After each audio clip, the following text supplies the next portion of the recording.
Mga bro, game changer na naman ito para sa Philippine Air Force.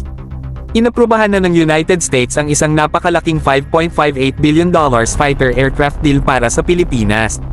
Hindi na ito usap-usapan lang, totoo na ito.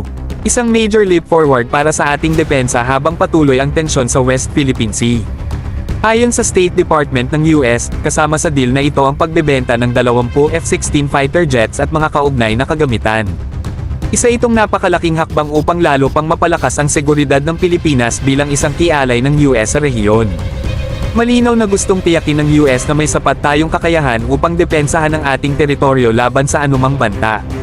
Hindi lang ito basta pagbili ng eroplano, mga bro. Isa itong pahayag sa buong mundo na ang Pilipinas ay hindi na basta-basta. Sa modernong aerial firepower ng F-16, mas magiging epektibo ang ating Air Force sa pagpapalipad ng mga strategic missions, lalo na sa maritime patrol at air defense.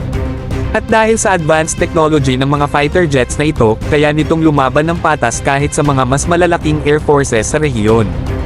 Alam naman natin na matagal nang pinapangarap ng Philippine Air Force na magkaroon ng mas modernong fighter jets.